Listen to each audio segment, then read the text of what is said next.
അത് അടുത്തായിട്ട് നമുക്ക് സംസാരിക്കാനുള്ളത് ബിസിനസ്സിൽ എന്താണ് പ്രോഫിറ്റ് ആൻഡ് ലോസ് അക്കൗണ്ട്. ഈ പ്രോഫിറ്റ് ആൻഡ് ലോസ് അക്കൗണ്ടിനെ പറ്റി എന്താണ് അതിൻ്റെ ബിസിനസ് ഓണർ അറിഞ്ഞിരിക്കേണ്ടത്. നമ്മൾ ബാലൻസ് ഷീറ്റിൻ്റെ കാര്യം പറഞ്ഞുകൊണ്ട് തന്നെ ഇതിനും രണ്ട് സൈഡ് മാത്രമേ ഉള്ളൂ. ഒന്ന് നമ്മുടെ വരുമാനം ഉള്ള സ്ഥലം, മറ്റത് ചിലവുള്ള സ്ഥലം. പക്ഷേ ഇത് കുറച്ചുകൂടെ ട്രിക്കിയാണ്. കാരണം വെച്ചാൽ ഇത് ഡേ ടു ഡേ ആവശ്യമുള്ള സാധനമാണ്. നമ്മുടെ ഓരോ ആക്ഷനും നമ്മുടെ കമ്പനിയുടെ ബിസിനസ്സിൻ്റെ പ്രവർത്തനങ്ങളും റിസൾട്ടും ഓരോ ആക്ഷനും ഇമ്പോർട്ടൻ്റ് ആണ്. പക്ഷേ ഇത് മനസ്സിലാക്കിക്കൊണ്ട് വേണം ആ തീരുമാനങ്ങൾ എടുത്ത് പോകാനായിട്ട്. ഞാനൊന്ന് സിമ്പിളായിട്ട് പറഞ്ഞുതരാം. ഈ പ്രോഫിറ്റ് ആൻഡ് ലോസിന് അതുപോലെ തന്നെ രണ്ട് സൈഡാണുള്ളത്. നമ്മളെ സംബന്ധിച്ചിടത്തോളം വലതുവശം എന്ന് പറയുന്നത്, ആ ഷീറ്റിൻ്റെ വലതുവശം എന്ന് പറയുന്നത് നമ്മുടെ ഇൻകംസ് ആണ്. അതായത് നമ്മുടെ സെയിൽസ് പ്രൊസീഡ്സ് ആയിരിക്കും മെയിനായിട്ട് അതിൻ്റെ അകത്ത് വരുന്നത്. മറ്റേ സൈഡ് എന്ന് പറഞ്ഞാൽ എക്സ്പെൻസസ്. അപ്പോൾ ഈ സെയിൽ പ്രൊസീഡ്സ് ചെയ്യുന്ന അതിൻ്റെ എക്സ്പെൻസ് കഴിഞ്ഞിട്ട് ബാക്കിയുള്ള ആളോ ലാഭം. സിമ്പിൾ. പക്ഷേ ഇതിനകത്ത് രണ്ട് സ്റ്റെപ്പോടെ ബിസിനസ് ഓണർ മനസ്സിലാക്കിയിരിക്കണം. കാരണം ബിസിനസ് ഡിസിഷൻസിൽ ഭയങ്കര ഇമ്പോർട്ടൻ്റ് ആയിട്ടുള്ള കാര്യങ്ങളാണ് അത്. നമ്മൾ ഓരോ ബിസിനസ് തീരുമാനങ്ങളും ഓരോ ഡീല് ഫിക്സ് ചെയ്യുമ്പോഴും ഒരേ പ്രൈസ് ഫിക്സ് ചെയ്യുമ്പോഴും എല്ലാം ഇത് വളരെ ഇമ്പോർട്ടൻ്റ് ആയിട്ടുള്ള കാര്യമാണ്. ഞാൻ ഒന്നുകൂടെ പറഞ്ഞാൽ ഇതിനകത്ത് രണ്ട് പാർട്ടുണ്ട്. അതായത് നിങ്ങൾ കേട്ടിട്ടുണ്ടാവും ഗ്രോസ് പ്രോഫിറ്റും നെറ്റ് പ്രോഫിറ്റ് എന്ന് പറയുന്നത്. ഇത് രണ്ടും നമുക്ക് മനസ്സിലാക്കിയിരിക്കണം. ഇപ്പോൾ ഗ്രോസ് പ്രോഫിറ്റ് എന്ന് പറഞ്ഞാൽ നമ്മൾ സിമ്പിളായിട്ട് പറഞ്ഞാൽ നമ്മുടെ മൊത്തത്തിലുള്ളൊരു വരുമാനം. സിമ്പിൾ. നമ്മൾ മേടിച്ച വിലയും വിറ്റ വിലയും തമ്മിലുള്ള വ്യത്യാസം. അല്ലെങ്കിൽ നമ്മൾ ഫാക്ടറിയിൽ നിന്ന് പ്രോഡക്റ്റിൻ്റെ മെറ്റീരിയൽ, ലേബർ, അതിൻ്റെ ഓവർ ഹെഡ്, പാക്കിങ് എല്ലാം കഴിഞ്ഞ് നമ്മുടെ കോസ്റ്റും നമ്മുടെ സെല്ലിംഗ് പ്രൈസും. ഇതാണ് ഗ്രോസ് പ്രോഫിറ്റ്. പക്ഷേ ഇത് വളരെ ഇമ്പോർട്ടൻ്റ് ഒരു കാര്യമാണ്. ഗ്രോസ് പ്രോഫിറ്റിൻ്റെ പേഴ്സൻറ്റേജ് ഇൻഡസ്ട്രി മാറിക്കൊണ്ടിരിക്കും. പക്ഷേ നമ്മുടെ ഇൻഡസ്ട്രിയിലെ സ്റ്റാൻഡേർഡ് അനുസരിച്ചിട്ടാണോ നമ്മുടെ ഗ്രോസ് പ്രോഫിറ്റ് പോകുന്നത് എന്നുള്ളത് എപ്പോഴും ബിസിനസ് ഓണർ അതിൻ്റെ മുകളിലൊരു കണ്ണു വേണം. അത് ഡീവിയേറ്റ് ചെയ്യാൻ അനുവദിക്കരുത്. അവിടെ ഡീവിയേഷൻ വന്നാൽ നമ്മുടെ ബിസിനസ്സും കമ്പനിയും എൻറ്റിറ്റിയും സ്ഥാപനത്തിനും എല്ലാം അടിത്തറ ഇളവും. അപ്പോൾ അതിന് കാരണം നമ്മൾ മേടിച്ച വിലയേക്കാരും അല്ലെങ്കിൽ നമ്മൾ ഉണ്ടാക്കിയ വിലയേക്കാരും കുറച്ച് വിറ്റ് കഴിഞ്ഞാൽ തീർന്നില്ലേ. അപ്പോൾ നമുക്കൊരു മിനിമം മാർജിൻ അവിടെ കീപ്പ് ചെയ്യണം.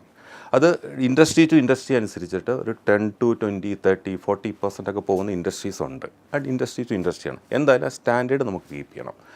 ആ കിട്ടുന്ന പ്രോഫിറ്റ് ഉണ്ടല്ലോ, അതായത് വിറ്റ വിലയും വാങ്ങിയ വിലയും അല്ലെങ്കിൽ നമ്മൾ മാനുഫാക്ചറിങ് കോസ്റ്റും വിറ്റ വിലയും നമ്മളുടെ കിട്ടുന്ന പ്രോഫിറ്റ്, ഈ പ്രോഫിറ്റ് കൊണ്ട് വേണം നമുക്ക് ബാക്കി എക്സ്പെൻസൊക്കെ മീറ്റ് ചെയ്യാനായിട്ട്. ഇൻഡയറക്റ്റ് എക്സ്പെൻസുകളാണ് പറയുന്നത്. അതിന് ഉദാഹരണമായിട്ട് നമുക്ക് പറയാനുള്ളത് നമ്മുടെ rent, administrative cost, salary, taxes, travelling, marketing expenditure, sales promotion expenditure, incentives, അങ്ങനെ 100 കാര്യങ്ങൾ അതിൻ്റെ അകത്ത് വരും ഇൻഡയറക്റ്റ് ആയിട്ട്. പക്ഷേ പ്രൊഡക്ഷനും ഇതുമായിട്ട് ബന്ധമില്ല. ആ പ്രോഫിറ്റിൽ നിന്ന് വേണം ഇതെടുത്ത് ഈ എക്സ്പെൻസ് മീറ്റ് ചെയ്യാനായിട്ട്. ഇത് കഴിഞ്ഞിട്ടുള്ള പ്രോഫിറ്റിൻ്റെ പേരാണ് നെറ്റ് പ്രോഫിറ്റ്, അറ്റാദായം. ഇതും വളരെ ഇമ്പോർട്ടൻ്റ് ആണ്. ഈ രണ്ടും അറിഞ്ഞിരിക്കേണ്ടത്. അപ്പോൾ ബിസിനസ് ഒരു സ്മൂത്തായിട്ട് റൺ ചെയ്ത് പോകണമെങ്കിൽ നല്ല ഗ്രാഹ്യം വേണം. എന്താണ് ഗ്രോസ് പ്രോഫിറ്റ്, എന്തായിരിക്കും നെറ്റ് പ്രോഫിറ്റ്, ഇതിനെപ്പറ്റി ശരിക്കും നമ്മൾ ധാരണ ഉണ്ടായിരിക്കണം.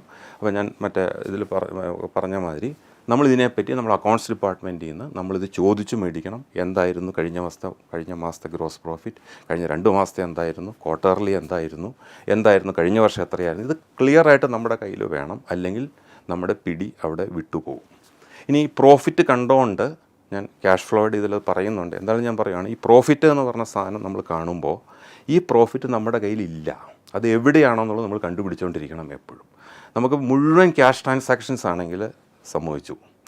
നമുക്ക് ഒരു ജസ്റ്റ് ഇൻ ടൈമാണ്, നമുക്ക് സ്റ്റോക്ക് വേണ്ട, ഡെറ്റേഴ്സ് ഇല്ല, ഒന്നുമില്ലെങ്കിൽ ഈ പ്രോഫിറ്റ് നമ്മുടെ ബാങ്കിൽ കാണും. പക്ഷേ നമ്മുടെ ഈ ചെയിനിൽ ഒത്തിരി കാര്യങ്ങളുണ്ട്. നമുക്ക് സ്റ്റോക്ക് ചെയ്തേ പറ്റുള്ളൂ, റിസീവബിൾസ് എടുത്തേ പറ്റുള്ളൂ. അപ്പോൾ ആ ഇതിലെല്ലാം ഇത് പാർക്ക് ചെയ്ത് പോകും. അപ്പോൾ ഈ പാർക്ക് ചെയ്യുമ്പോൾ ആ പാർക്ക് ചെയ്തിരിക്കുന്ന ഫണ്ട് നമുക്ക് ലിക്വിഡേറ്റ് ആയിട്ട് വന്നെങ്കിൽ ഈ പ്രോഫിറ്റ് കണ്ടുകൊണ്ടൊരു പ്രയോജനമില്ല. നമുക്ക് വെറുതെ പറയാം എന്ന് മാത്രമേ ഉള്ളൂ നമുക്ക് പ്രോഫിറ്റ് ഉണ്ടെന്ന്. അപ്പോൾ ലിക്വിഡിറ്റിക്ക് വേണ്ടിയിട്ടും കൂടി കൂടിയിട്ട് ഇത് അന്വേഷിക്കേണ്ട ആവശ്യമാണ്. അപ്പോൾ ബിസിനസ് ഓണർ അറിഞ്ഞിരിക്കേണ്ട ഇത്രയും കാര്യങ്ങളുള്ളൂ. ഇതിൻ്റെ മുകളിലുള്ള കൺട്രോൾ സിസ്റ്റംസാണ് നമുക്ക് വേണ്ടത്. ഈ പേഴ്സൻറ്റേജിൽ നിങ്ങൾ ഫോക്കസ് ചെയ്താൽ എക്സ്പെൻസും എല്ലാം കൺട്രോൾ വരും. ഫോർ എക്സാമ്പിൾ ഒരു മാസം നമ്മൾ നോക്കുമ്പോൾ ഗ്രോസ് പ്രോഫിറ്റ് കുറഞ്ഞിരിക്കണോ എന്താണെന്ന് നമുക്ക് അന്വേഷിക്കണം. നമ്മുടെ പർച്ചേസ് പ്രൈസ് കൂടിയോ, സെയിൽസ് പ്രൈസ് കുറഞ്ഞോ, ഏതെങ്കിലും നമുക്ക് മിസ്സിങ് ഉണ്ടോ, അവിടെ ക്യാച്ച് ചെയ്യാൻ പറ്റും. നെറ്റ് പ്രോഫിറ്റ് നോക്കുമ്പോൾ അതിലും വേരിയേഷൻ ഉണ്ടെങ്കിൽ ഈച്ച് എക്സ്പെൻസിലേക്ക് നമ്മൾ പോകണം. എവിടെയാണ് ഈ തവണ എക്സ്പെൻസ് കൂടിപ്പോയത്, അല്ലെങ്കിൽ ബഡ്ജറ്റുമായിട്ട് എവിടെ കൂടിപ്പോയി. ഇത്രയും സിമ്പിൾ കാര്യങ്ങൾ അതിൻ്റെ ഓണർ അറിഞ്ഞിരുന്നാൽ മതി. യു ക്യാൻ ബെറ്റർ ആയിട്ട് ബിസിനസ് റൺ ചെയ്യാൻ പറ്റും.